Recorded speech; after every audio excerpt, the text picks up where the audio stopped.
Este mes se conmemora en todo el mundo pues lo que se llama la Semana Santa, la Semana Mayor, la Pasión de Cristo. Entonces, para estar un poquito a tono con lo que la gente les va a estar platicando a ustedes allá afuera y ustedes tengan algo de información también para poderle compartir a la gente, empezamos a hablar de este tema hace 8 días. ¿Se acuerdan que hablamos acerca de el escenario en el cual se desarrolla esta historia, la historia de la salvación, la historia de la muerte y resurrección de Jesucristo? Ahí en su boletín, en la parte de enfrente, tienen un breve resumen de lo que hablamos hace 8 días acerca de la situación política y religiosa que reinaba en ese lugar, que no es muy diferente a la nuestra ahora. Hablábamos también acerca de el escenario social, de cómo estaba conformada la sociedad, y hablamos también del escenario espiritual, de cuál era la situación espiritual, y como nos dimos cuenta, no es muy diferente de hace 2000 años a lo que estamos viviendo ahora, ¿verdad? Hay muchas cosas muy parecidas, nos movemos en el mismo ambiente.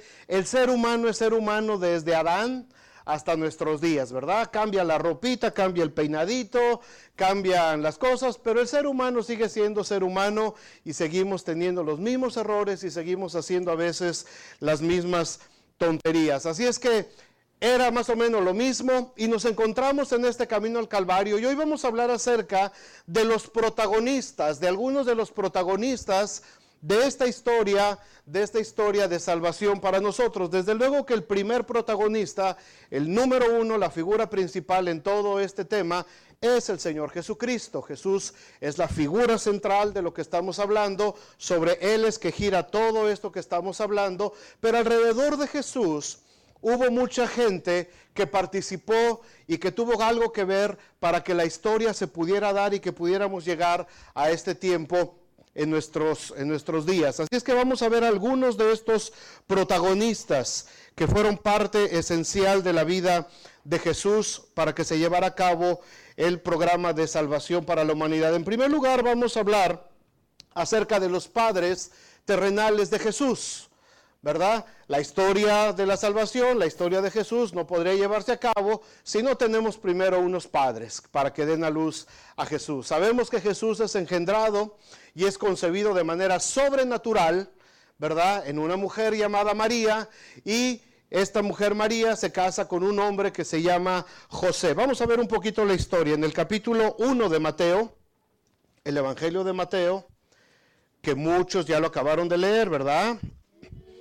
Y esta semana vamos a empezar con Marcos, ¿verdad? Mateo 1, del 18 al 25, nos narra más o menos el nacimiento de Jesús. Y dice: el nacimiento de Jesucristo fue así.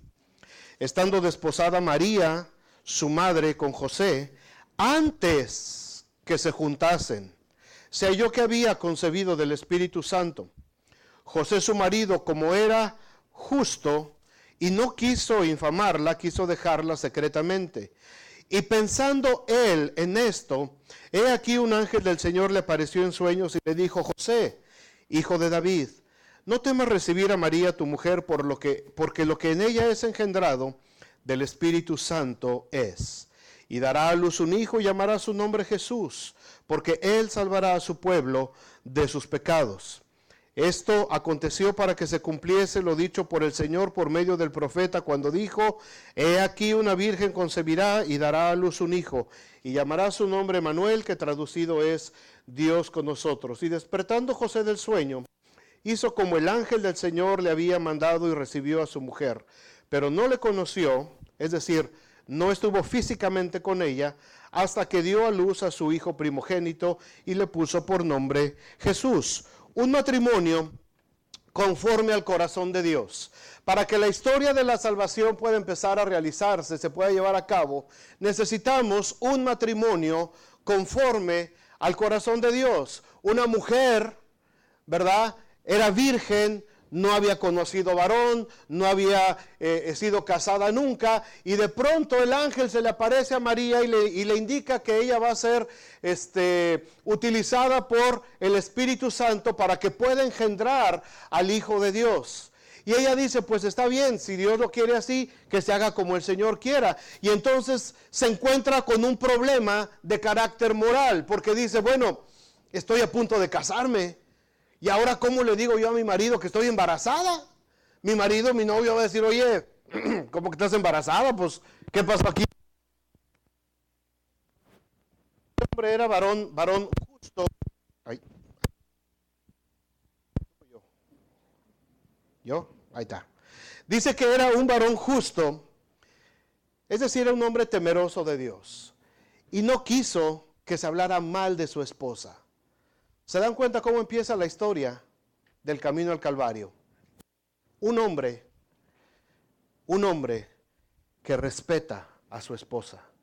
La historia, hermanos, la historia de la salvación, la historia de nuestra redención empieza con un hombre sensible a la voz de Dios, con un hombre que sabe el valor que tiene una mujer, con un hombre que sabe creer lo que su esposa le está diciendo. ¿Por qué? Porque su esposa también es una mujer que tiene temor de Dios. Es una mujer que conoce a Dios y es una mujer que es sensible a las cosas espirituales. La historia de la redención empieza con dos personas que tienen un corazón conectado directamente al Espíritu de Dios. Nosotros en nuestro tiempo necesitamos matrimonios conectados y sensibles al Espíritu Santo de Dios. Necesitamos varones, necesitamos mujeres que estén de acuerdo a lo que Dios quiere para que podamos seguir con el proyecto de salvación de este mundo. Ya en meses pasados hablamos acerca de esposos, de esposas, de hijos, de parientes, de todo eso,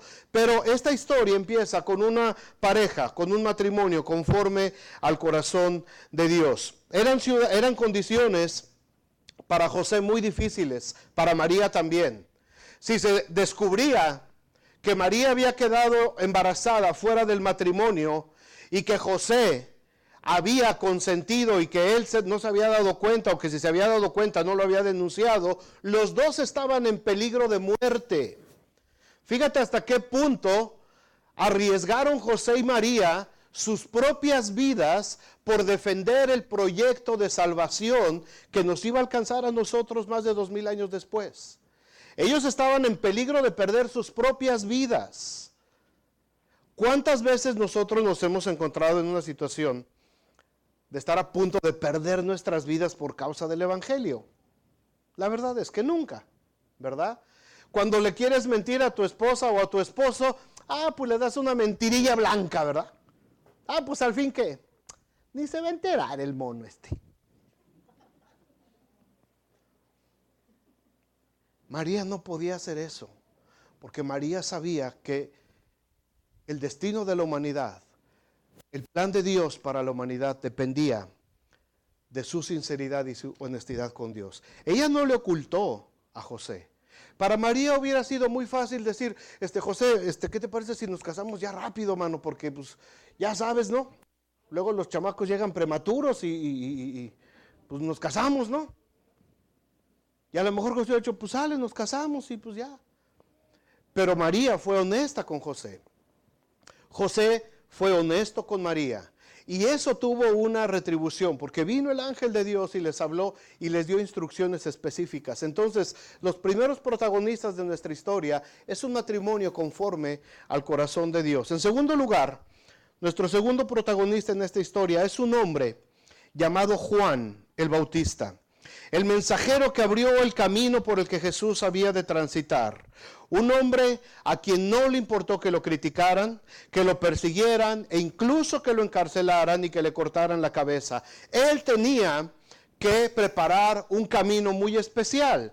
Él era el mensajero que iba a preparar un camino. Ahora, cuando se habla de preparar un camino, del camino que tenía que abrir Juan, no se trata nada más de decir, háganse un lado, ahí viene el jefe. No se trata de eso. El pueblo de Israel estaba viviendo después de 400 años de no tener comunión real con Dios. Su vida espiritual estaba en la ruina. Ellos no sabían, ellos pensaban que todo estaba bien, iban al templo, iban a la iglesia, escuchaban al sacerdote que leía un poco del rollo de los profetas, y ellos pensaban que estaban bien, daban sus ofrendas, sus diezmos, y se iban a su casa y como si nada. Ellos no se daban cuenta que su relación con Dios estaba totalmente destruida, y tuvo que venir un hombre llamado Juan Juan el Bautista, que vino a empezar a abrir el corazón de la gente, les empezó a remover toda la costra que tenían ahí para que ellos pudieran ser sensibles. Y Juan los puso con la herida abierta para que la palabra de Jesucristo pudiera llegar entonces a sus vidas. Ese era el camino que estaba preparando Juan. Cuando Juan empieza a predicar y empieza a hablar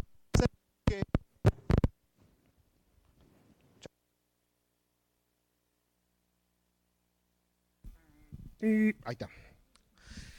Cuando Juan empieza, súbele un poquito, cuando Juan empieza a preparar el camino, quiere decir que él empieza a confrontar a la gente con lo que estaba sucediendo en su vida espiritual. La gente no se daba cuenta que era pecadora. La gente no se daba cuenta que estaba su relación tronada con Dios, porque nadie se los había dicho. Y ese fue el trabajo de Juan el Bautista. Juan el Bautista les tuvo que hacer ver su condición espiritual. Muchos de nosotros, cuando crecimos dentro de nuestras tradiciones y de nuestra religión, no nos dábamos cuenta de lo que realmente estaba pasando en nuestra vida, hasta que hubo alguien, hasta que hubo un mensajero de parte de Dios, alguien a quien Dios utilizó en nuestra vida, un Juan el Bautista, llámese como se llame, fue un Juan el Bautista, que te dijo: ¿sabes que eres un pecador? ¿Pecador yo? Sí, eres un pecador. Y por lo tanto estás destituido de la gloria de Dios. ¿Y a qué horas me destituyeron de la gloria de Dios? Pues desde que eres pecador, mano. Yo no sabía que era pecador. ¿Y sabes que Dios te ama? Ni idea. Pues voy a la iglesia y todo eso, pero así que me dijeran que Dios, oye, no, nunca nadie me había dicho. Entonces, cuando alguien viene y te abre, ¿verdad?, el corazón y lo deja expuesto, latiendo ahí, y viene la palabra de Dios, y entonces tú puedes saber lo que Dios quiere hacer en tu vida. Ese fue el trabajo de Juan. Juan vino a abrir el corazón de la gente. Y a Juan lo criticaron, y a Juan le fue como en feria. Fíjense lo que dice Lucas capítulo 7. Lucas, el Evangelio de Lucas capítulo 7, Mateo, Marcos, Lucas, del 18 al 28. Habla acerca, Jesús está hablando acerca de Juan. Los discípulos de Juan, dice el versículo 18, le dieron las nuevas a Jesús de todas estas cosas, y llamó Juan a 2 de sus discípulos, y los envió Jesús para preguntarle: ¿eres tú el que había de venir o esperaremos a otro? Cuando pues los hombres vinieron a él, dijeron: Juan el Bautista nos ha enviado a ti para preguntarte: ¿eres tú el que había de venir o esperaremos a otro? En esa misma hora sanó a muchos de enfermedades y plagas, y de espíritus malos, y a muchos ciegos les dio la vista. Y respondiendo Jesús les dijo: id, haced saber a Juan lo que habéis visto y oído. Los ciegos ven, los cojos andan, los leprosos son limpiados, los sordos oyen, los muertos son resucitados, y a los pobres es anunciado el evangelio. Y bienaventurado es aquel que no halle tropiezo en mí. Cuando se fueron los mensajeros de Juan, comenzó a decir de Juan a la gente: ¿qué salieron ustedes a ver al desierto? ¿Una caña sacudida por el viento? ¿Mas qué salisteis a ver? ¿A un hombre cubierto de vestiduras delicadas? He aquí los que tienen vestidura preciosa y viven en deleites, en los palacios de los reyes están. ¿Mas qué salisteis a ver? ¿A un profeta? Sí, os digo, y más que profeta. Este es de quien está escrito: he aquí envío mi mensajero delante de tu faz, el cual preparará tu camino delante de ti. La profecía de Malaquías.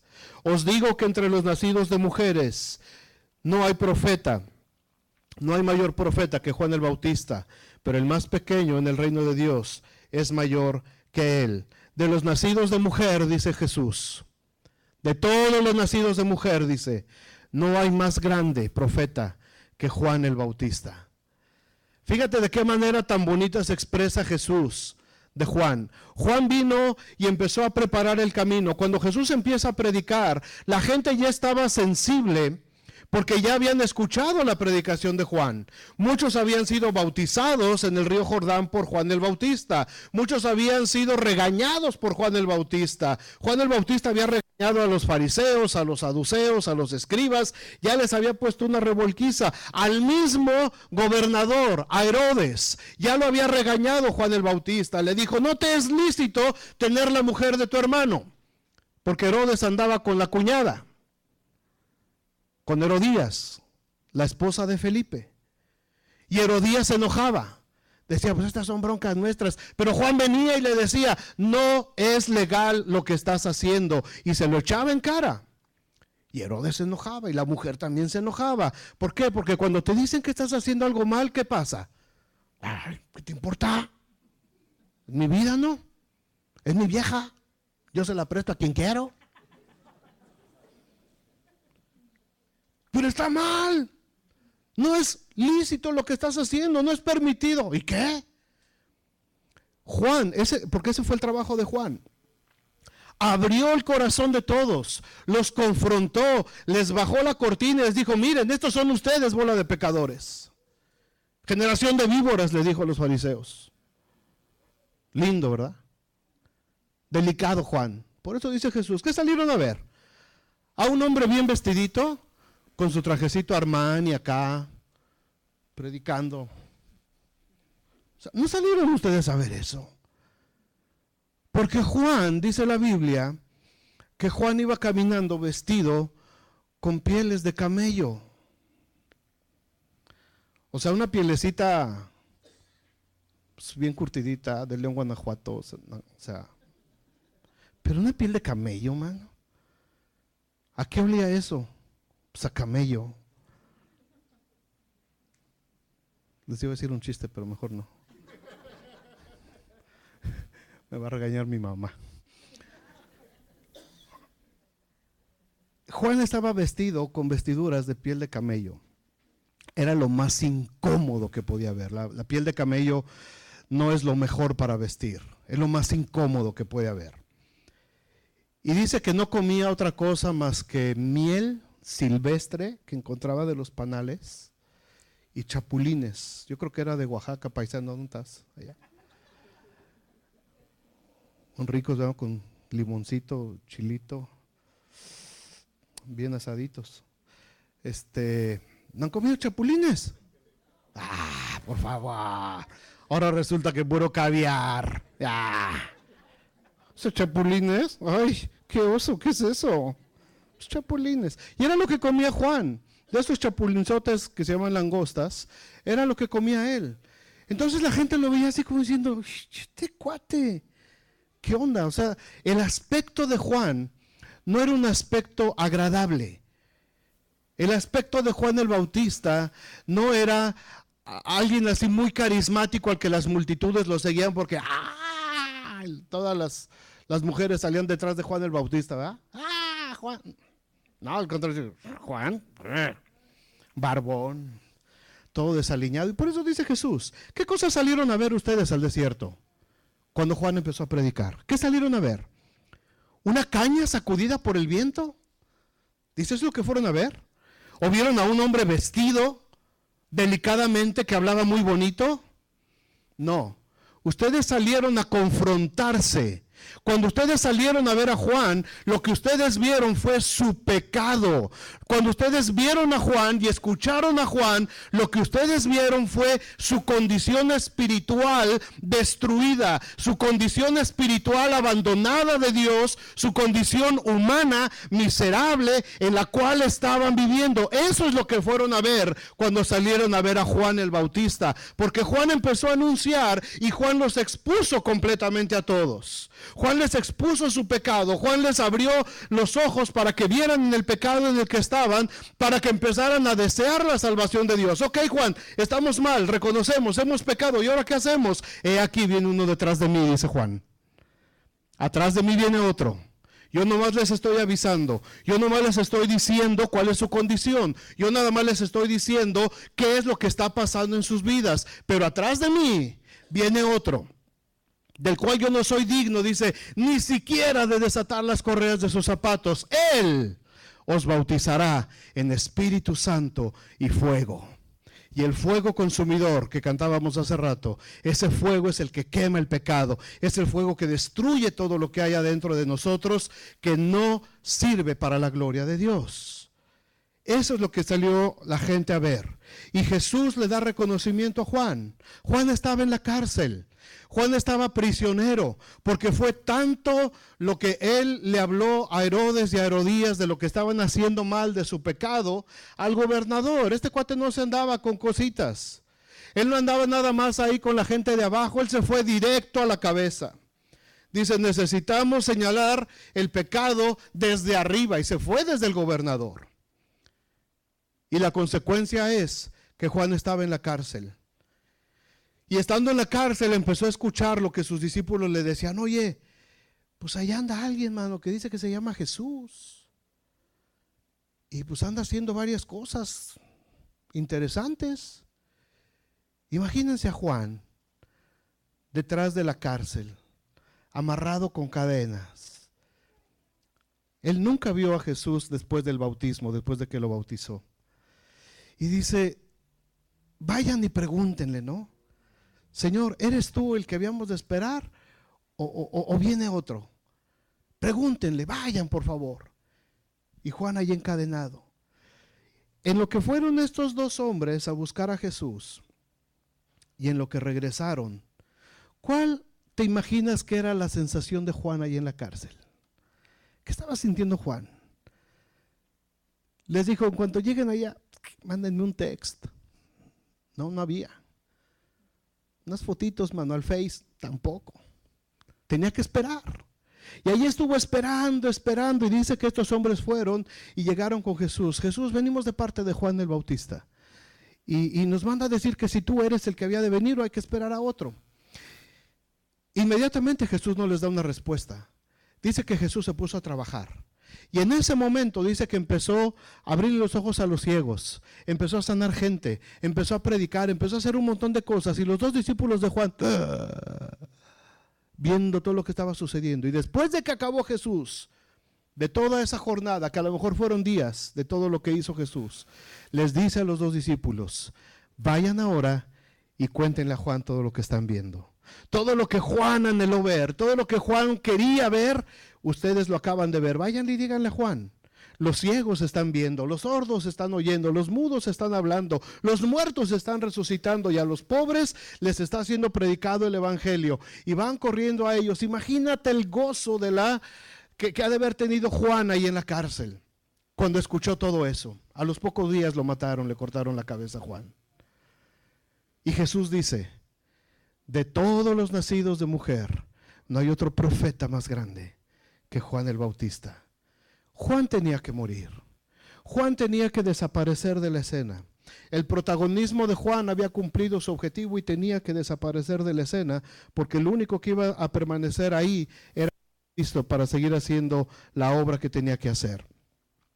¿Cuántas veces nosotros hemos servido como mensajeros de Juan y hemos hablado a mucha gente, le hemos compartido, le hemos invitado a la iglesia o le hemos hablado de la palabra de Dios? ¿Y cuánta gente se ha burlado de nosotros? ¿Cuántos nos han dicho, sí, allá voy, mano, nomás que pues ahorita tengo un baile, pero ahí después te caigo? Y tú dices, híjole, seguiré predicando, no sigo predicando.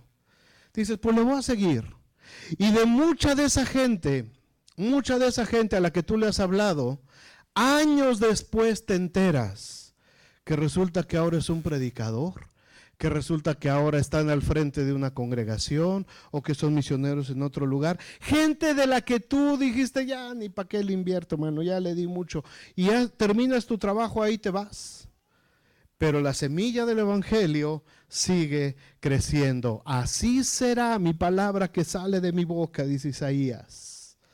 Así será mi palabra que sale de mi boca. No volverá, dice, a mí vacía, sino que será prosperada en aquello a lo cual la envié. ¿Para qué envió su palabra Jesús? ¿Para qué envió su palabra Dios? Para salvación. Cuando tú le hablas a una persona, esa semilla no va a quedar vacía. Esa semilla tarde o temprano va a dar fruto. Esa semilla tarde o temprano va a volver al Señor. Juan estaba esperando qué es lo que iba a suceder con todo lo que él estaba hablando, con la semilla que él estaba sembrando. Y le dice Jesús, vayan y díganle a Juan todo lo que está sucediendo, lo que ustedes están viendo. Y en ese momento Juan sale de la escena. A los pocos días es muerto por Herodes. Nuestro tercer protagonista es un grupo de hombres, 12 para ser exactos, extraídos de entre el pueblo, sin más preparación que lo que ellos habían recibido como niños judíos en la sinagoga. 12 hombres escogidos directamente por Jesús después de pasar una noche en oración, como dice allá atrásito Lucas 6. Lucas 6. Fíjense lo que dice el versículo 12. En aquellos días Jesús se fue al monte a orar. Y dice que estuvo media hora orando, ¿verdad?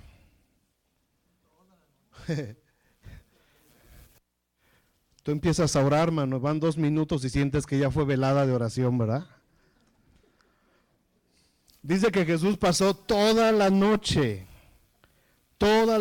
orando a Dios. Y cuando era de día, cuando ya amaneció, cuando salió el sol, entonces Jesús, bien fortalecido en Dios, dice que llamó a 12 a sus discípulos y escogió a 12 de ellos, a los cuales también llamó apóstoles, a Simón, a quien también llamó Pedro.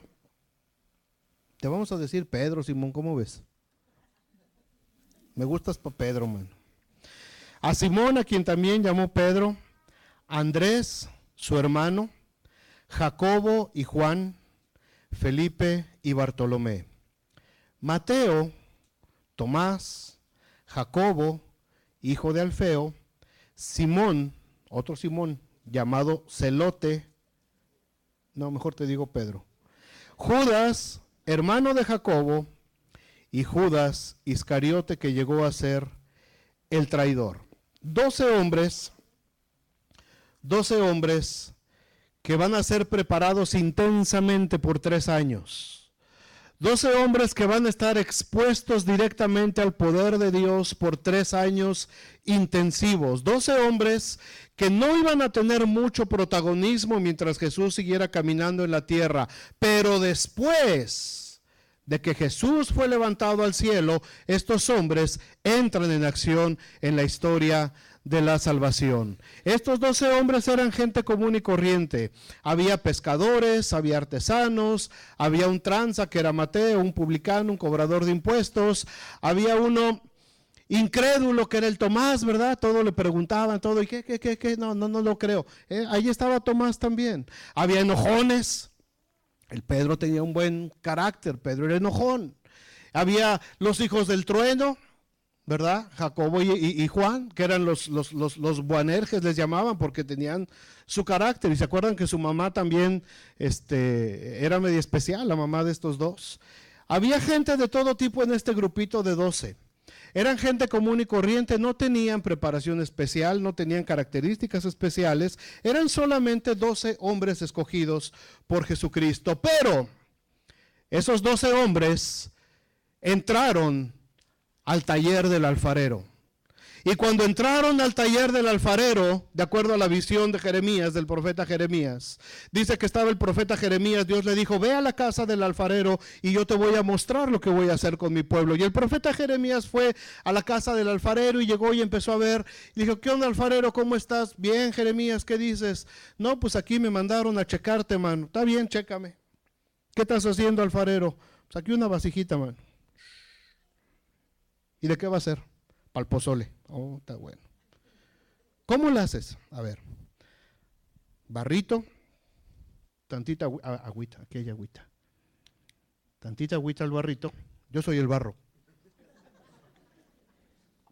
Ahí está. Ya se remojó. Dice, mira, primero hacemos una bolita así. Luego le hacemos un huequito arriba. La ponemos aquí sobre la ruedita. Y con la patita. Y para hacerle con la pata tienes que escalar la lengüita así. Empieza a girar. Y conforme va girando le vas echando más agüita. Y le vas dando forma, mano. Mira, aquí el pozole le va a quedar pero a toda. Y ya le va dando forma y le va abriendo el huequito. Ahí va quedando. Este Jeremías, oye, pues está suave. A ver, síguele. Ya está con el trasto del pozole. Se parte. ¿Qué pasó, alfarero? Mugroso barro que me vendieron, mano. Pero mira, ahorita lo arreglamos. Y lo tiene que romper, lo avienta y agarra otro pedazo nuevo. Ah, dice Jeremías, a esto me mandó el Señor a ver.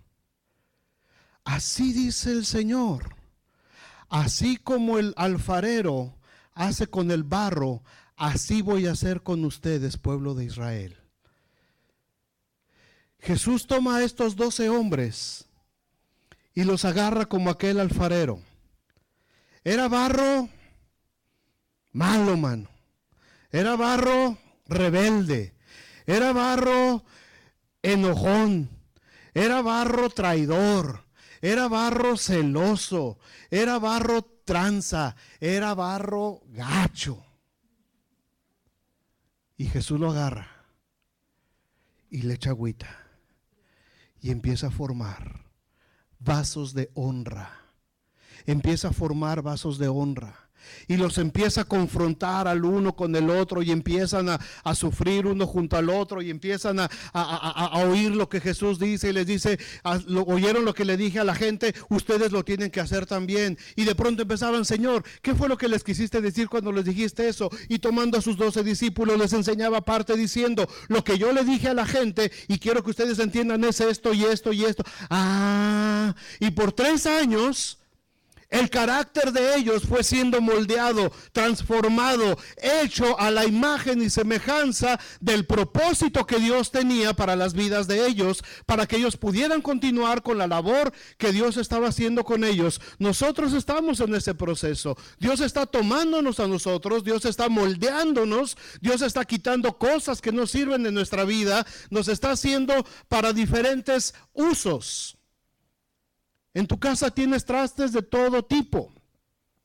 Tienes vasos, tienes jarros, tienes ollas, ¿verdad? Las frijoleras, las grandotas. Para calentar las tortillas no las calientas en una olla de barro de esas profundas grandes. Ni pones una olla de esas tamaleras de 20 litros para calentar tus tortillas allá adentro. O sea, tienes una cosa para cada uso. Dios está levantando para cada uno de los propósitos que Dios tiene en su iglesia. Y Dios está capacitando y preparando a los diferentes vasos de honra que va a hacer. Pedro tuvo una función muy especial. Juan tuvo una función muy especial. Felipe tuvo una función muy especial. Tomás tuvo otra función muy especial.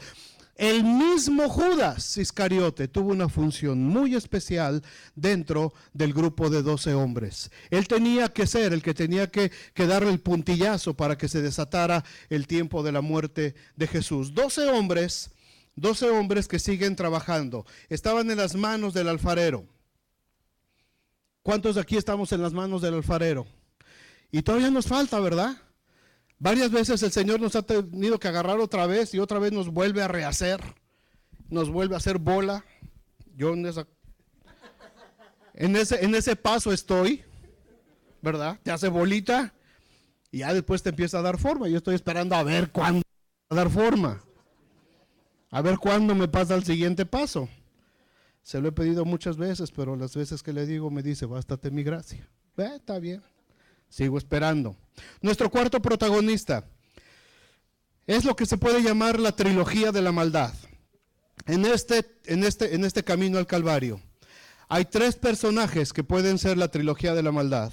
El sacerdote Anás, Herodes el tetrarca, el gobernador de Galilea, el que mandó matar a Juan el Bautista, y el gobernador de Jerusalén llamado Poncio Pilato. El sacerdote Anás fue el que mandó arrestar a Jesús en el huerto de Getsemaní y el que le pagó junto con los otros sacerdotes a Judas las 30 piezas de plata para que lo traicionara.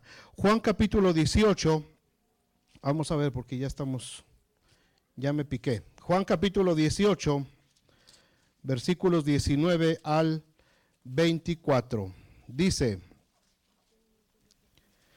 y el sumo sacerdote preguntó a Jesús acerca de sus discípulos y de su doctrina cuando lo está interrogando a Jesús. 20, Jesús le respondió: yo públicamente he hablado al mundo, siempre he enseñado en la sinagoga y en el templo, donde se reúnen todos los judíos, y nada he hablado en oculto. ¿Por qué me preguntas a mí? Pregunta a los que han oído que les haya yo hablado. He aquí, ellos saben lo que les he dicho. Cuando Jesús hubo dicho esto, uno de los alguaciles que estaba ahí le dio una bofetada diciendo: ¿así respondes al sumo sacerdote? Jesús le respondió: si he hablado mal, testifican que está el mal. Y si bien, ¿por qué me golpeas? Anás entonces le envió atado a Caifás, el sumo sacerdote. Estaba pues Pedro en pie calentándose y le dijeron, ¿no eres tú uno de los discípulos? Y ahí es cuando el barro se quiebra. El barro, Pedro se quiebra y niega a Jesús. Pero este hombre Anás empieza a interrogar a Jesús y fue el que armó el complot junto con su suegro llamado Caifás, que era el sumo sacerdote de la sinagoga. Y ellos empiezan a armar este complot para arrestar a Jesús y se lo mandan amarrado a Pilato y le dicen, a ver Pilato, este es el que queremos que tú mates porque está alborotando la ciudad. Y Pilato lo empieza a interrogar y le dice, a ver, ¿qué cosa es lo que están diciendo de ti? Dicen que tú eres el rey de los judíos, ¿es cierto? Y le dice Jesús, pues tú lo has dicho, yo no lo estoy diciendo, tú lo estás diciendo. Ok, dice, yo no veo ninguna causa probable de muerte para este hombre. Sí, Pilato, porque fíjate que allá por todo Galilea, a ver, ¿por dónde dijeron? Allá en la región, Galilea. Entonces no me toca a mí. Al fin burócrata, ¿verdad? Tiene que ir a la oficina de enfrente. Si es de Galilea, le toca a la oficina de enfrente. Vayan allá enfrente con Herodes. Y lo agarran y se lo llevan con el otro. Y Herodes lo empieza a interrogar también. ¿Y qué es lo que sucede contigo? Y se empieza a reír. A ti te quería conocer. De ti es el que estaba hablando mucho Juan, ¿verdad? Al que le corté la cabeza. Y se empieza a burlar de Jesús. Y está ahí, a ver, quiero ver uno de tus milagritos. Hazme uno de tus milagros. ¿Se imaginan la burla que estaba recibiendo el Señor Jesús? Y dice, no puedes hacer milagritos, se te acabó el poder para los milagritos. Y dice que lo vistió de ropas espléndidas y se lo volvió a regresar otra vez a Pilato.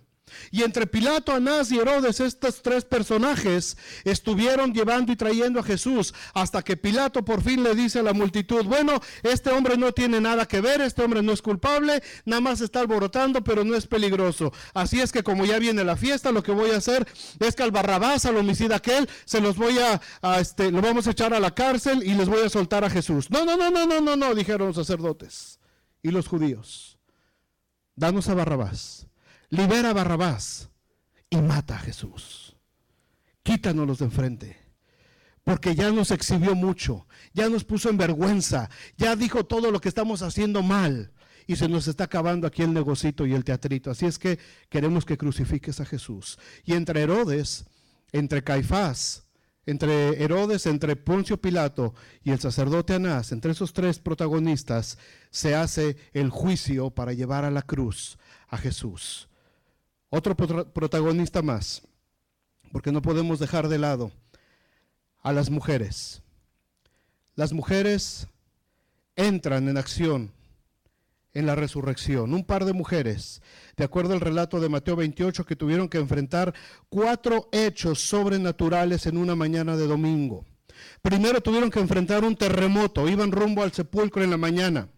Y dice que hubo un gran terremoto. Y de pronto se les aparece enfrente de ellas un ángel del Señor cuyo aspecto era como un relámpago. ¿Has visto un relámpago? Y lo puedes ver si estuviera repitiéndose todo el tiempo. Pobres ojos. Cuando cae una lluvia de esas de tormentas eléctricas y que ves 3 o 4 relámpagos y cuando entras a tu casa te quedas así todo, ¿ah? Es muy brillante la luz. Es muy brillante, no la puedes soportar. Y dice que el aspecto de este ángel era como de un relámpago. Imagínate lo que vieron estas mujeres. Lo podemos leer muy fácil, pero nomás imagínatelo. Como en las caricaturas, que yo me agarraba aquí que me empezara a electrocutar, man. Y que se saliera así todo. No te más. Electrocutándome, todo azul. Como un relámpago, y sus vestiduras, dice, blancas como la nieve. Y entonces llegan y después tienen que enfrentar un sepulcro vacío. ¿Dónde está Jesús? Venimos a honrar su cuerpo, venimos a embalsamar su cuerpo y no está Jesús. Y después el ángel les dice, no teman, dice, porque Jesús ha resucitado. No está aquí al que buscáis, porque ha resucitado. Y salen corriendo las mujeres y de pronto Jesús se les aparece en el camino. Salve, les dice. Yo me muero, mano. El terremoto lo sobrevivo. El ángel ya andaría yo medio. la tumba vacía, ya andaré yo en 3/4. Y de pronto se me aparece Jesús otra vez, ahí azoto, mano. Y les dice, vayan y díganle a mis hermanos que los quiero ver allá en Galilea. Y dice que las mujeres se aventaron y se abrazaron a sus pies y le adoraron. Y estuvieron ahí. Mujeres llenas del amor de Dios, mujeres llenas del amor de Dios. El evento del camino al Calvario no es asunto de hombres o mujeres, hermanos. No es un asunto de género, es un asunto de corazones dispuestos. Dios aquí no está haciendo acepción de que si es mejor un hombre o una mujer. Dios usó parejito a todos, hombres y mujeres, porque lo que Él buscaba era corazones dispuestos a obedecer la voz de Jesús. ¿Con cuál de estos protagonistas te puedes identificar? A lo largo de los evangelios hubo mucha gente más que participó. Ciegos, sordos, enfermos, hombres, mujeres, niños, mucha gente que participó como protagonista. Nos pasaríamos aquí muchas horas hablando de gente buena, de gente mala que participó, pero de alguna forma, de alguna manera, nosotros también somos parte. Nosotros también somos parte de ese protagonismo, de esta historia. Aunque estamos a más de 2000 años de distancia, seguimos siendo protagonistas. Imagínate cómo sería si insertamos la relación, la narración de nuestra vida en los escritos de los evangelios. ¿Cómo sonaría? Déjame decirte cómo sonaría más o menos. Había también en aquella región personas que venían de una provincia apartada llamada South Bend. Hombres y mujeres que habían escuchado las buenas nuevas del Evangelio. Luis, Benjamín, José, Rodolfo, Mari, Margarita, Patti, Federico, el que tenía por sobrenombre Fedex, el otro Luis, prosélito de Elkhart, y muchos más de aquella región. Ellos, al escuchar el alboroto que se hacía en la ciudad, acudieron corriendo para ver lo que sucedía, y repentinamente vieron a aquel hombre que caminaba penosamente con el cuerpo ensangrentado y cargando una pesada cruz de madera. Se acercaron y miraron, la multitud le maldecía y le gritaba enardecida. Había junto al camino un hombre anciano con la cabeza cubierta, y acercándose a él le preguntaron diciendo, ¿quién es ese hombre? ¿Por qué lleva esa cruz? El hombre, con lágrimas en los ojos, les dijo, ese es Jesús de Nazaret, y lleva esa cruz para cumplir lo que dijo, que de tal manera amó Dios al mundo que dio a su Hijo unigénito, para que todo aquel que en él cree no se pierda, mas tenga vida eterna. Uno de ellos le preguntó, ¿y tú cómo sabes eso? ¿Quién eres? El anciano contestó, lo sé porque él me lo dijo a mí hace casi 3 años, y yo no lo entendí hasta ahora. Me llamo Nicodemo. Entonces una de las mujeres del grupo le preguntó con voz temblorosa, ¿a dónde lleva este camino? Y el anciano le dijo con mucha seguridad,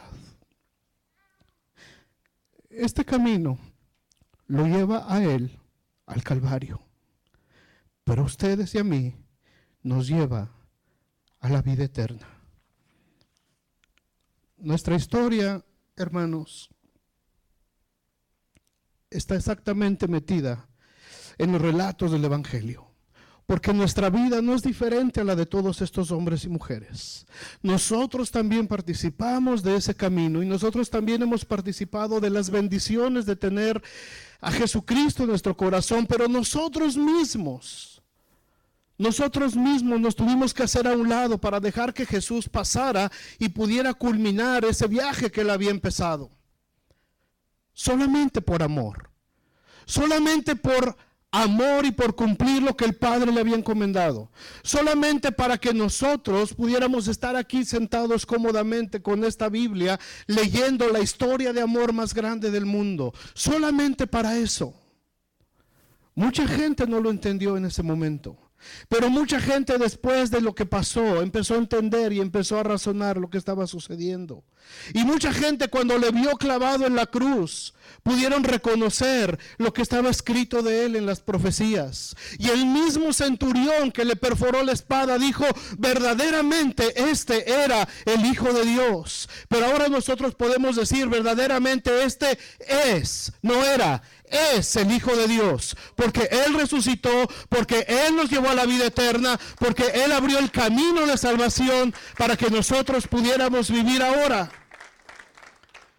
Tú y yo somos protagonistas de esta historia. Tú y yo también somos protagonistas.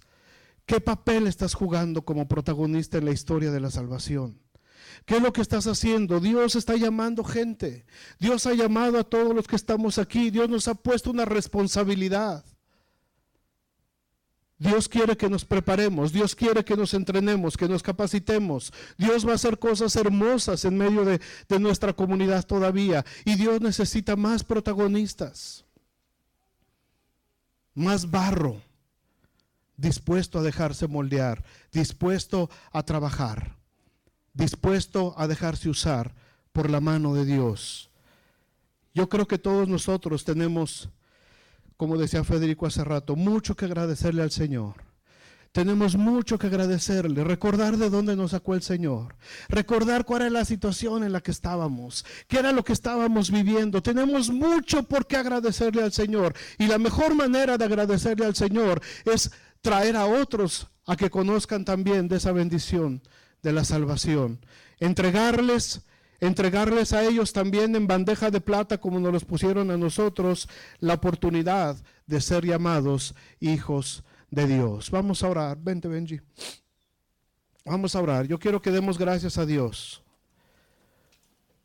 Muchos protagonistas a lo largo de esta historia. Los leemos en la Biblia y los leemos en la historia. En la historia. No solamente del libro de Hechos, lo leemos en la historia de la iglesia que ha transcurrido por ya más de 20 siglos. Hemos visto hombres y mujeres, hemos sabido de muchísima gente que no ha dudado un momento en dar su vida para predicar el Evangelio de Jesucristo. Hombres y mujeres entregados, consagrados, que se atrevieron a hacer la diferencia, que se atrevieron a ser protagonistas de la historia de salvación. Esta historia no ha terminado. Esta historia va a terminar hasta que estemos todos sentados juntamente con Cristo celebrando las bodas del Cordero.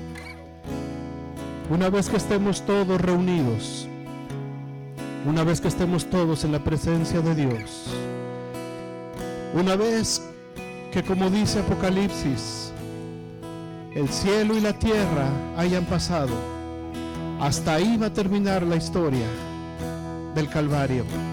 Hasta ahí se va a cerrar la historia de la salvación. Y mientras no llegue ese día, se necesitan más protagonistas. Necesitamos escribir más páginas. Necesitamos escribir más historias. Necesitamos escribir más relatos acerca de lo que Jesucristo sigue haciendo. Necesitamos seguir escribiendo para que, como Juan ahí en la cárcel, pueda escuchar que todavía en el año 2013 Jesucristo sigue amando a la gente. Jesucristo sigue sanando enfermos. Jesucristo sigue abriendo los corazones de la gente para darle su palabra. Jesucristo sigue sanando a los enfermos. Que Jesucristo sigue abriendo los ojos de los ciegos. Que Jesucristo sigue desatando la lengua de los mudos. Que Jesucristo sigue abriendo el oído de los sordos. Y al cojo lo hace saltar. Y al cojo lo hace saltar. Todavía falta mucho por escribir en esta historia. Todavía falta mucho por escribir en esta historia. Si tú quieres ser protagonista de esta historia, levanta tus manos y dile al Señor: Señor, úsame. Usa mi vida, Señor. Úsame, Señor. Todavía falta gente. Todavía faltan, Señor, personas. Todavía hay mucha gente que necesita escuchar de ti. Todavía hay mucha gente que necesita un mensajero que le revele y que le haga ver su condición de pecado. Todavía hay mucha gente que está viviendo en la religiosidad, en la tradición solamente, y que se ha olvidado completamente de su relación con Dios. Todavía hay miles de gentes. Y aquí en nuestra sociedad todavía hay miles de gentes. Y tenemos que llevar a todas esas personas ahí junto al camino. Ahí junto al camino en el que les relaté. Y decirle, mira, ese que va caminando ahí, ese que lleva el rostro ensangrentado, ese que lleva esa corona de espinas, ese que lleva la espalda desgarrada por el látigo, ese se llama Jesús de Nazaret. Y Él está caminando rumbo a ese Calvario. Él está caminando rumbo a ese monte. Él está caminando para entregar su vida por amor a ti y por amor a mí, para que tú y yo no nos perdamos, sino que tengamos vida eterna. Necesitamos revelarle a mucha gente todavía el milagro de la cruz. Necesitamos llevar a mucha gente todavía al camino, al Calvario, al camino al Calvario, para que puedan levantar su mirada y puedan decir como aquel soldado, verdaderamente este es el Hijo de Dios. Todavía falta mucho trabajo, todavía falta mucha gente. Señor, aquí estamos. Aquí está tu iglesia, Señor. Aquí está tu iglesia, Señor. Estamos dispuestos a trabajar. Estamos dispuestos a obedecerte. Estamos dispuestos, Señor, a hacer lo que tú quieras.